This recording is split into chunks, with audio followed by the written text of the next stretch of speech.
It happens that yesterday, around 15:00 hours, our OCS from Kazandani she was called and informed that there was a big cloud within a gas field area, that is within a Bulo area,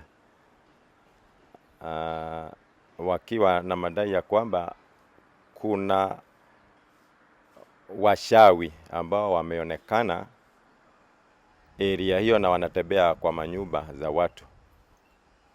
Pia kulikuwa na madai ya kwamba kuna wanaume wawili ambao walisalimiwa na hawa wenye wadaiwa kuwa washawi na ikawa wamepoteza sehemu zao za siri za kiume, that is the balls. So immediately my OCS called me. I mobilized security officers. Those who are along Maridi Mombasa highway, they are on coverage. And others we mobilized from Nyari police station.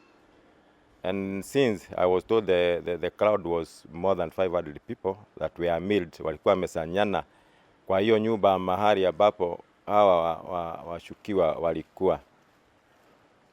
Tukamobilize officers haraka, pia tukapata backup kutoka our Lebanon team, also from Kisauni pia wakatupa officers na tukaweza kufika mahali pale ambapo wananchi walipoona polisi wamefika wakaanza kututupia mawe.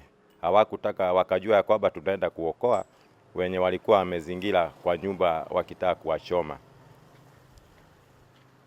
Na sababu ya kutaka kuwachoma ni hiyo madai tu ambayo ni madai ya uongo. Sababu ukiangalia mtu huwezi jua kama kuona ni mshawi. Na kusema ukweli, wakati tuliweza kuingilia na kupigana na wale wananchi kutumia tear gas, tukapiga marisasi juu ya hewa na tukaweza kuingia katika lile nyumba ambapo hawa washukiwa walikuwa nane ndani ya hiyo nyumba. Tukaweza kuwatorosha na mlango ya nyuma na tukaweza kuwaweka kwa gari la polisi na kukibisa kwa police station ya Nyari, mahali ambapo tulikuja tukawafisha. Baadaye officers wakakabiliana na wale wahuni, most of them they are goons, na tukaweza kuwatoa mahali pale. Kusema ukweli, kulikuweko hata na mwakilishi wa wodi wa sehemu hiyo ya Kazandani ambaye alifika mahali pale na akaulizwa na officers aweze kuongelesha wale wahuni na wenye wote walikuwa wamekuja pale. Akasema hawa ni watu wake na akaondoka akaenda. So hakusaidia officers na chochote. Lakini kwa ujasiri wetu na akili yetu kutumia, tukaweza kuwaondoa pale na nguvu. Na kusema ukweli, baada ya kuchunguza tukaona ya kwamba wale hawakuwa washawi. Wale walikuwa ni wahubiri kutoka dini moja inaitwa Jehovah Witnesses, ambaye iko hapo tu area Kazandani kwa Bulo, mahali kunaitwa Bashir. Tuliweza hata kufika kwa ile kanisa, tukakuta ya kwamba kumbe wale vijana wakati walitoka pale walikuja wakavuja mlango ya kanisa wakaingia kwa chumba moja la kujisaidia la kiume na wakaiba generator ambayo huwa inatumika kuweka umeme wakati stima imepotea.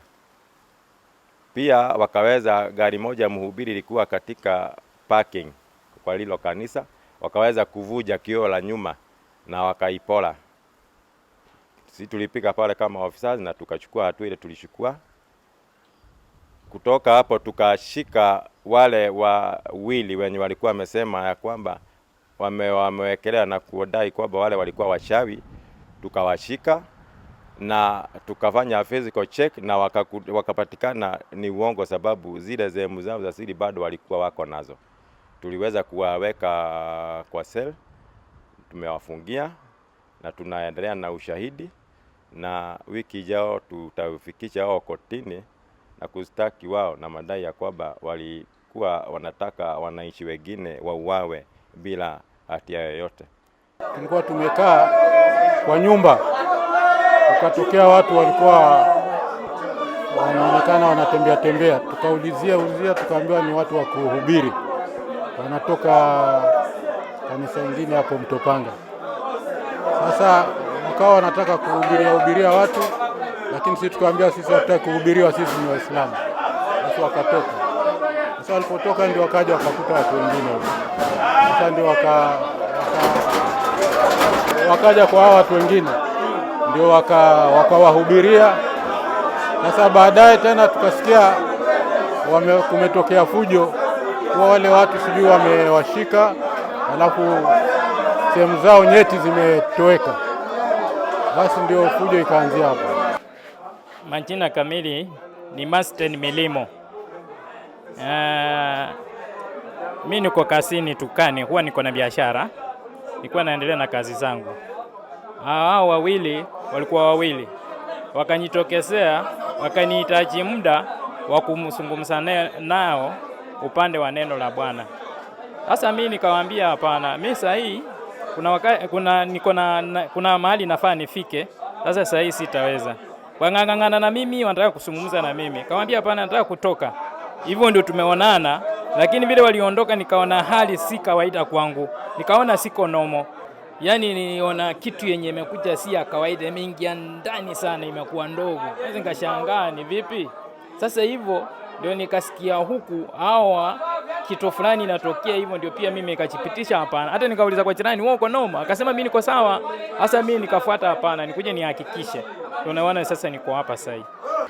Ni kwamba walipokuwa katika hali zao za kazi yetu ya kuhubiri, ambao sasa kama tunavyofanya katika hali ya kujitolea, walipokuwa wakienda nyumba kwa nyumba, waliweza kushikwa na wenyeji pale, na wakaweza kusema ya kwamba wao ni wale ambao wanahusika katika kile kitendo cha kufanya sehemu za siri za watu ziweze kupotea.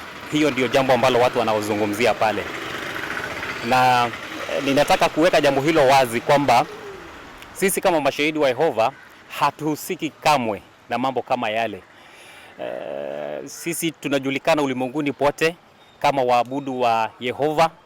Kazi yetu ya kuhubiri nyumba kwa nyumba inajulikana.